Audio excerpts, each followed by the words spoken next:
तो आज हम बात करेंगे नए topic ad hoc networks and routing protocols that are used in ad hoc networks.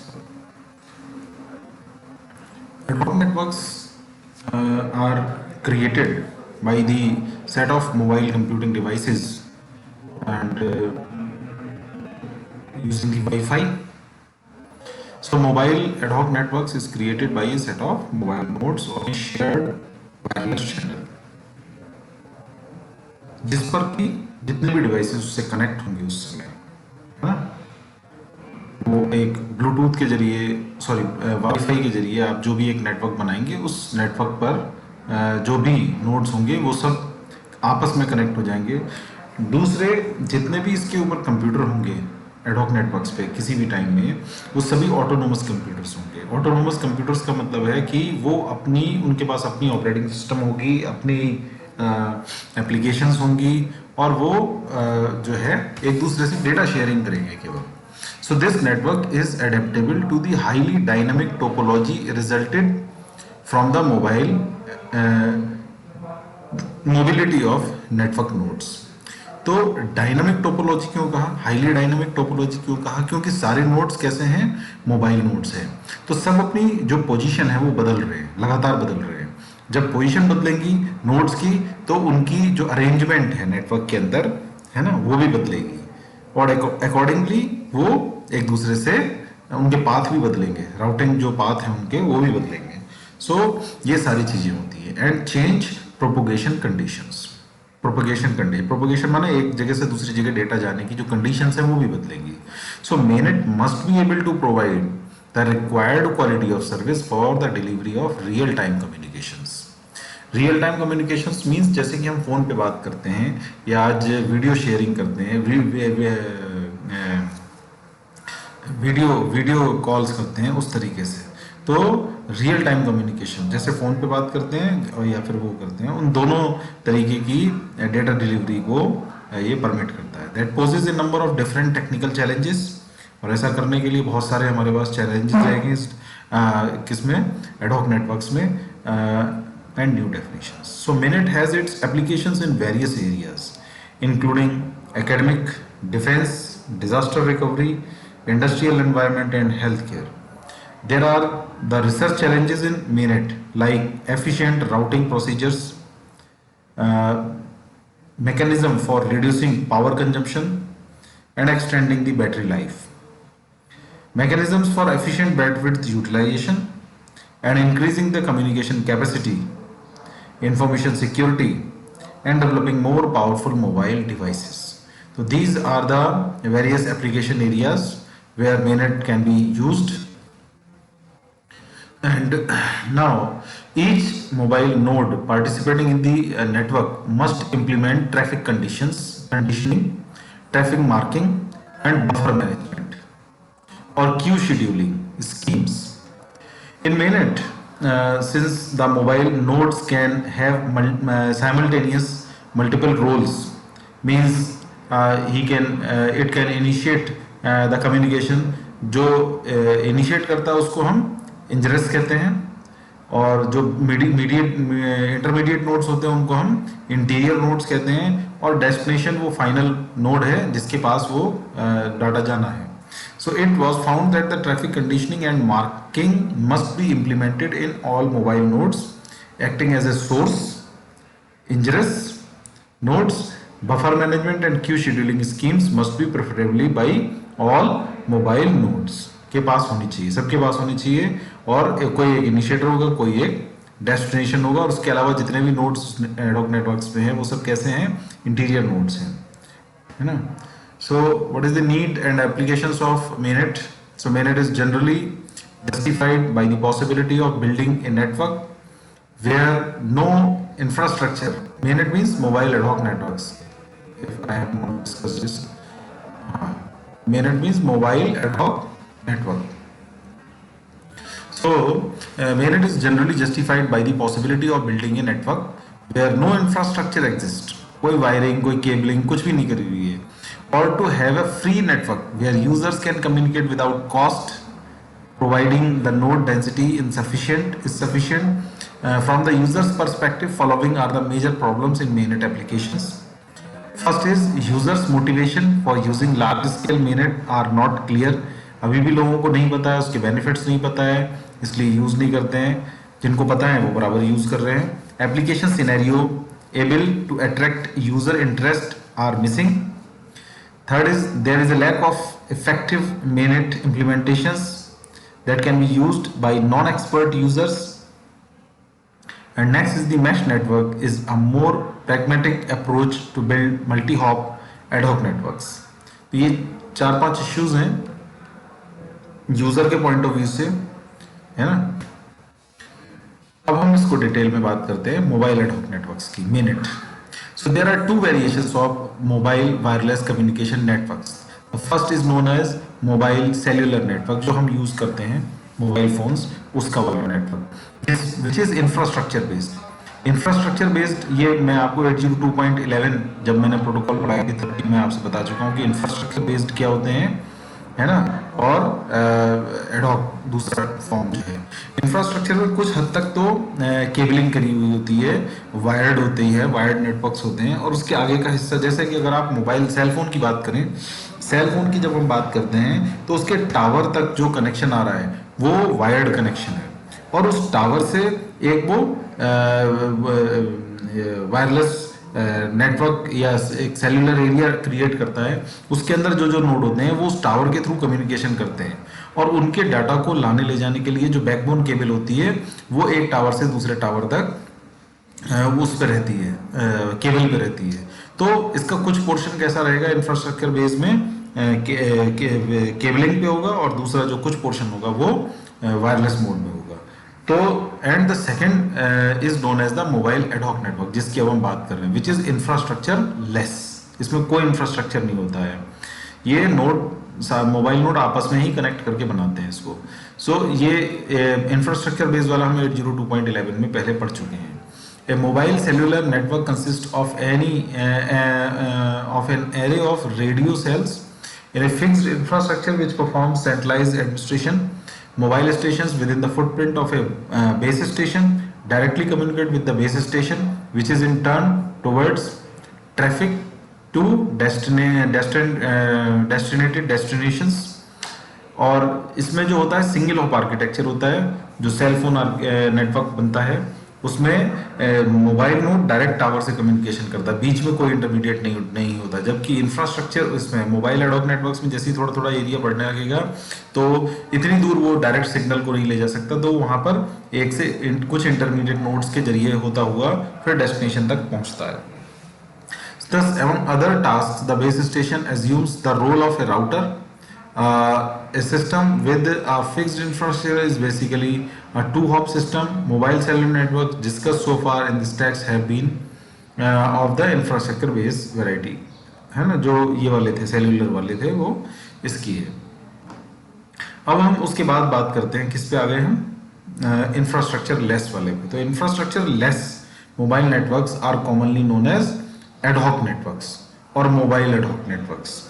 तो हम इसकी बात करेंगे आज. तो mobile ad hoc networks have no fixed routers, कोई फिक्स राउटर्स है नहीं इनके पास में.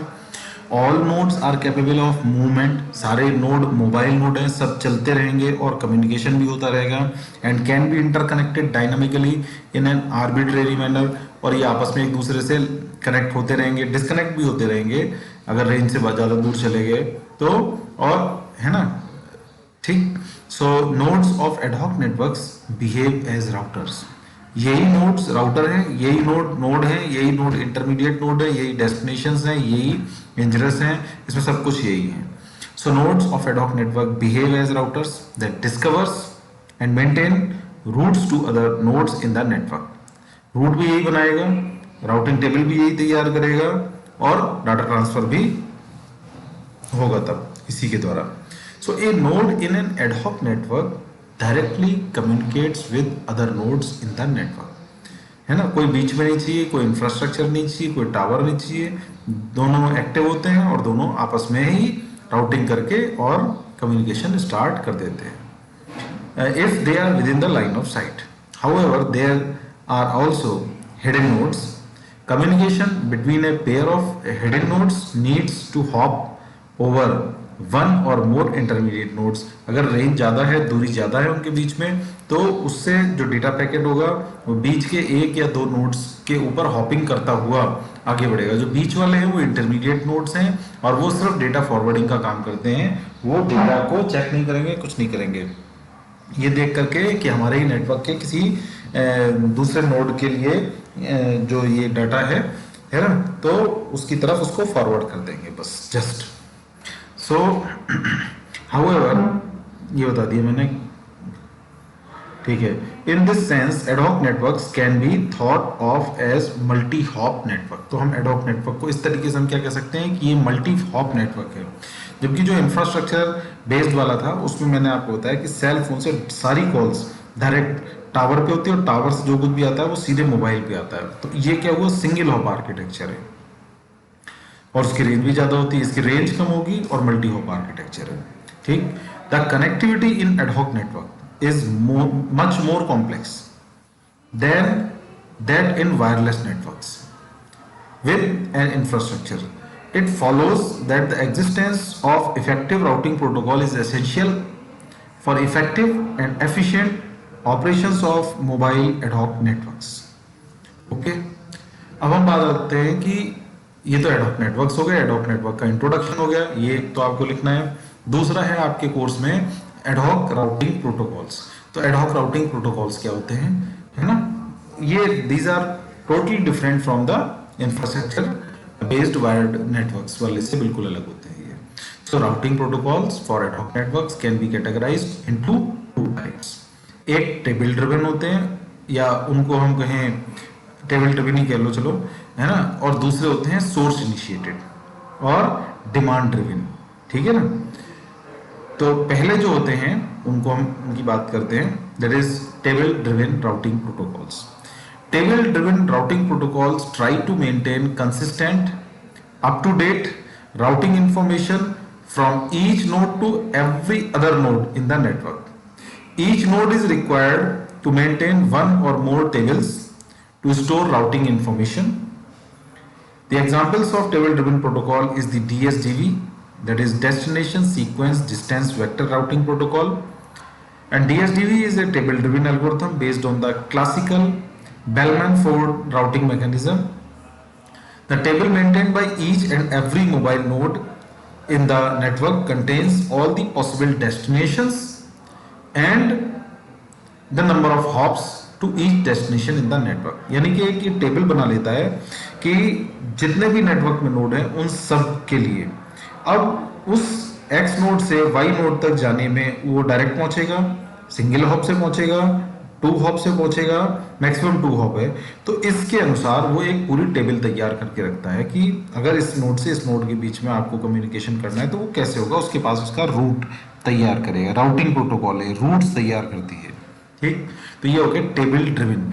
इनको इन राउटिंग प्रोटोकॉल्स को चलाने के लिए एक टेबल चाहिए होती है, उस टेबल के अनुसार ये चलते हैं और डीएसडीबी इसमें सबसे मेन है। ओके, देन हम बात करते हैं सोर्स इनिशिएटेड और ऑन डिमांड राउटिंग की। सोर्स इनिशिएटेड और on demand routing creates routes only when desired by the source node. जब जरूरत होती है तभी एक वो रास्ता उसका रूट ढूंढता है ना, कि एक्स नोड से वाई नोड के बीच में कम्युनिकेशन, पूरी टेबल नहीं बना के रखेगा ये, केवल जिस नोड से जिस नोड के बीच कम्युनिकेशन की डिमांड आई है उसके लिए एक रूट ढूंढेगा और उस रूट को सर्च आउट करने के बाद में उस पर डेटा डिलीवरी करना शुरू कर देगा।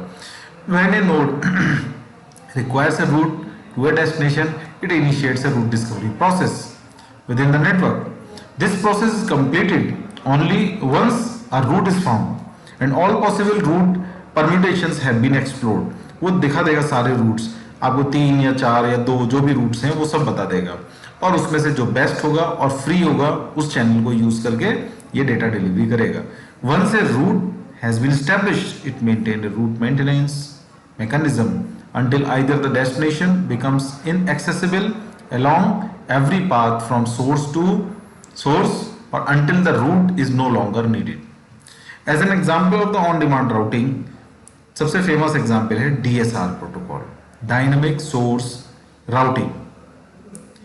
ये किसका है एग्जाम्पल? ऑन डिमांड राउटिंग का। So DSR is based on the concept of source routing, or in source routing, mobile nodes are required to maintain root caches that contain source roots of which the mobile is aware. Entries in the root cache are continually updated as new routes are learned. The source routing protocol consists of two phases. First is root discovery and second is root maintenance. Where a mobile has a packet to send some destination, it first consults its root cache to determine whether it already has a route to the destination. If there exists a route to the destination, it will use the route to send the packets. On the other hand, if the node does not have a route to the destination, it initiates route discovery. अगर root मिल गया है तो transmission start कर देगा, और root नहीं मिला है तो ये रूट डेस्टिनेशन की प्रोसेस को, रूट डिस्कवरी की प्रोसेस को स्टार्ट कर देगा. सो अब हम बात करते हैं इसमें कि रूट डिस्कवरी क्या होती है. आप जैसे नाम से ही समझ रहे होंगे कि ये एक रूट को तलाशता है, क्योंकि इसमें हम उसको डेस्टिनेशन दे देते हैं और रूट डिस्कवरी स्टार्ट कर देते हैं. सोर्स तो उसके पास होता ही है, तो सोर्स से डेस्टिनेशन के लिए वो पहले डायरेक्ट रूट तलाशेगा. अगर उसको डायरेक्ट रूट नहीं मिलते हैं तो वो सिंगल हॉप रूट्स उसके सर्च आउट करेगा सारे नोड्स के जरिए, और अगर वो भी अवेलेबल नहीं होते हैं तो फिर वो टू हॉप रूट्स ट्राई करता है, और इस तरीके से एक रूट जो है आपको देने की कोशिश करता है. तो this is whole the process of route discovery. और जब रूट बन जाते हैं, रूट मेंटेनेंस का प्रोसेस स्टार्ट हो जाता है. Route maintenance is accomplished through a use of route error packets and acknowledgements. Route error packets are generated at a node when the data link layer encounters a fatal transmission problem. When a root error packet is received, the hop in error is removed from the node's root cache, and all root containing that hop are truncated at that point. In addition to root error messages, acknowledgements are used to verify the correct operations of the root links. Such acknowledgements include passive acknowledgements, in which a mobile is able to hear the next hop forwarding the packet along the route. Okay, तो ये पूरा उसका जो है process है root ढूंढने का और उसको मेंटेन करने का. किसमें? आपके ये सोर्स इनिशिएटेड और ऑन डिमांड राउटिंग. अब हम बात करते हैं मिनट के क्या क्या एप्लीकेशंस हो सकते हैं. ये हमने पहले भी थोड़ी देर पहले पिछली स्लाइड में बात करी, वापस से इसको और डिस्कस करते हैं more precisely. Ad hoc wireless networks have an important role to play in military applications. There are also commercial scenarios for ad hoc wireless networks which include conference, meeting, lectures, emergency services, law enforcement and similar services. Approaches reported in the literature for ad hoc routing include paradigms that exploit such features as user demand, user location, power and association parameters. Adaptively self-configured configuration are the key features of these approaches. However, flexibility is also an important factor.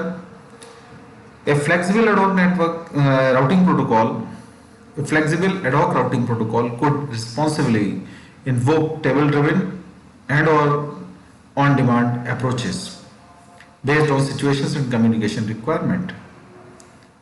However, the toggling between these two approaches may not be trivial, since the nodes involved must be synchronized with toggling. Coexistence of both approaches may also exist in spatially clustered ad hoc groups, with intra-cluster employing the table-driven approach and inter-cluster employing the demand-driven approach. माने कुछ node के groups बन जाते हैं, अगर उनमें काम करनी है आपस में, वो क्लस्टर माने वो हमेशा एक साथ ही रहेंगे, वो ग्रुप एक साथ ही रहेगा, तो वहाँ पर टेबल ड्रिवन लगा लेते हैं. लेकिन अब कई ग्रुप्स हैं ऐसे जो ग्रुप एक साथ रहेंगे नोड्स के, और एक ग्रुप से दूसरे ग्रुप के बीच में देखना है, तो फिर वहां पर हम डिमांड ड्रिवन लगा रहे हैं, क्योंकि सारे नोड मोबाइल नहीं है। तो अगर जो है उनको जरूरत है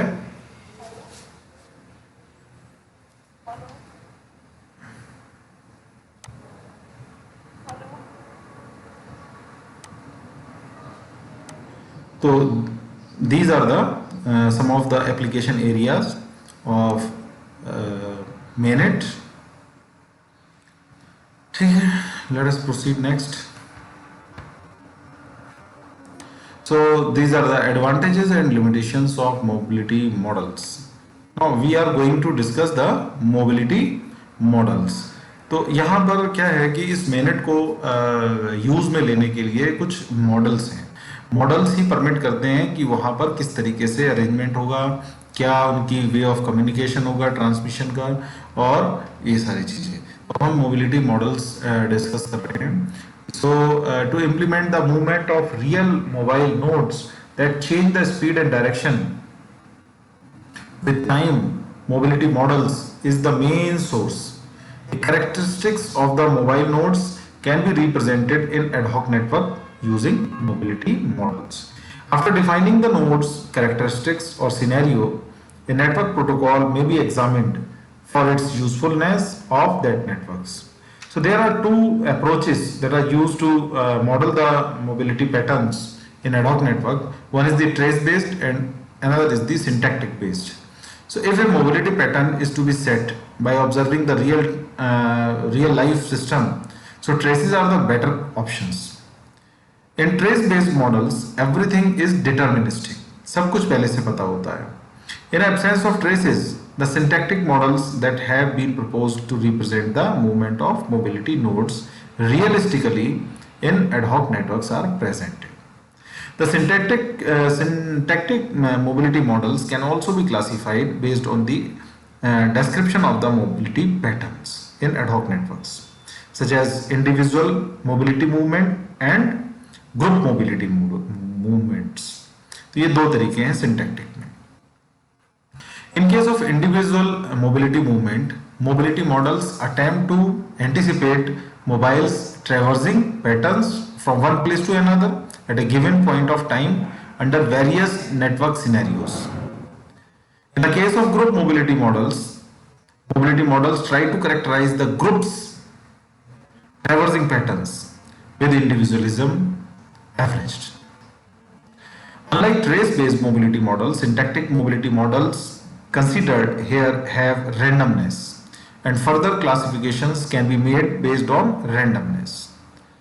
Constraint topology-based models and statistical models are the examples of syntactic models. So, constraint topology-based models.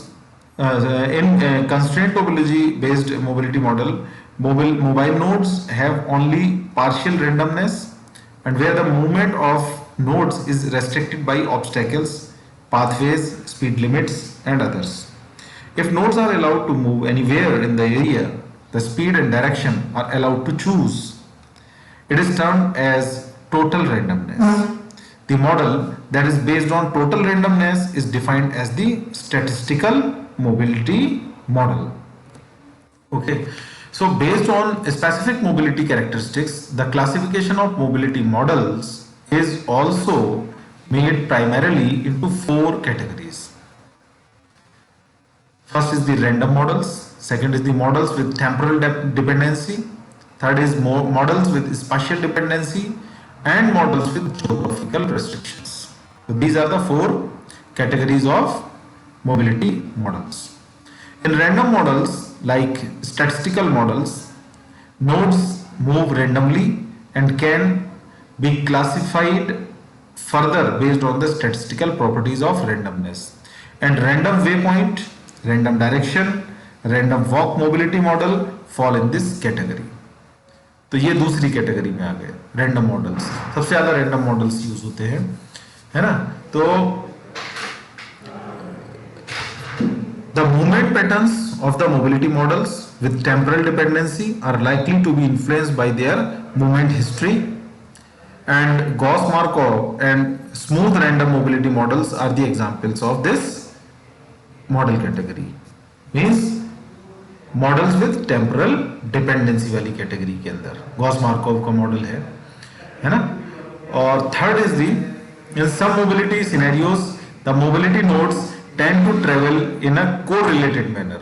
These mobility models are termed as mobility models with spatial dependency and mobility models like reference point group mobility model and other spatially correlated mobility models belongs to this category. जो spatially वाला है ये geography वाली है ना, जो fourth type था, third type है mobility with special models, sorry, है ना. और चौथा जो है another class of mobility model with the graphic relations same as constraint topology based models where the movements of mobility models are constraint by streets, freeways and are obstacles and pathway and obstacle mobility models are the examples of this mobility model. ये हो गया किसके mobility model with geographic restrictions वाले में. इनमें ये इन points पे restrictions रहेंगे. So mobility models can also be categorized by using other criteria such as mobility patterns and history. ठीक है. इसके ऊपर कहें तो हम कहेंगे उसको random mobility, directional mobility or habitual mobility. So in mobility models, in mobility model, activity of users movement can be described using analytical and simulation models. Analytical models may provide better performance parameters and simulation models can be driven can drive valuable solutions for more complex cases. Some of the typical mobility models that are mentioned here. First is the Brownian model, second is the random waypoint model, third is the random walk model, fourth is the random direction model, random Gauss-Markov model, Markovian model, incremental model, and some other models are mentioned here. So mobility models are chosen for simulation based on their different classes of motion and random based and group based movements. कैसा case है, random based है तो random वाले choose किए जाएंगे और अगर group based movements है तो ग्रुप बेस्ड वाले यूज किए जाएंगे. ये चार जो है आपके क्लासिफिकेशन है मोबिलिटी मॉडल्स का और सारे मोबिलिटी मॉडल किसी न किसी कैटेगरी में आते हैं इन चारों में से. तो ये आप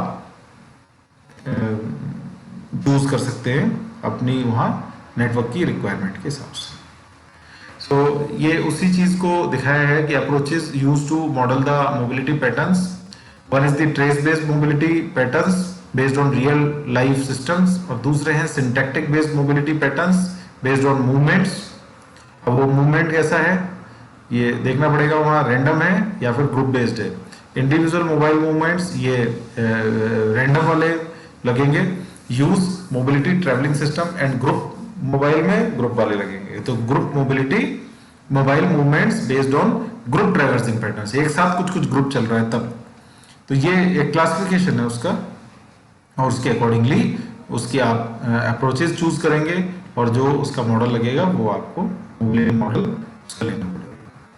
नेक्स्ट इज द सिंटैक्टिक की जो बात कही थी हमने, syntactic based mobility patterns based on movements हैं. तो उन्हीं सिंटैक्टिक मॉडल्स विद रैंडमनेस में अगर हम जाएं तो उसको किया गया है कि constraint topology based models have only partial, जबकि दूसरा जो है syntactic models based on total randomness है ना एंड मोबिलिटी कैरेक्टरिस्टिक. उसके ऊपर फिर फर्दर क्लासिफिकेशन है, इसी के ऊपर हमने बात करी भी. Random models with temporal dependency, models with spatial dependency and models with geographical restrictions. तो रैंडम मॉडल जो हैं उनमें तीन हैं, random way point, random walk और random direction. Models with temporal dependency में गॉस मार्कोव का या फिर स्मूथ रैंडम मोबिलिटी मॉडल. ठीक है. फिर है mobility model with spatial dependency, इसमें reference point group mobility model है और इसके फिर फर्दर कई मॉडल्स हैं. In place mobility model, overlap mobility model, conventional mobility model, column mobility model, pursue mobility model and nomadic community mobility. और जो चौथा टाइप था that is models with geographical restrictions, उसमें दो हैं, pathways mobility model and obstacle mobility model. तो यहां तक अभी हमने जो पढ़ा वो है कि आपके मेननेट क्या होते हैं, मोबाइल एडॉक नेटवर्क क्या होता है, उसका इंट्रोडक्शन डिस्कस किया, उसकी नीड क्या है, यूजर्स पॉइंट ऑफ व्यू से क्या प्रॉब्लम्स हैं, मोबाइल एडॉक नेटवर्क्स क्या होते हैं, है ना, इंफ्रास्ट्रक्चर बेस्ड नेटवर्क्स क्या होते थे, और इंफ्रास्ट्रक्चर लेस जो नेटवर्क्स है उनको एडॉक नेटवर्क्स कहते हैं, उनके बारे में हमने पढ़ा। फिर देन राउटिंग प्रोटोकॉल्स दो उसको कैटेगरी में रखा गया, एक ट्रिवियल ड्रिविल और दूसरा सोर्स इनिशिएटेड और डिमांड ड्रिवन।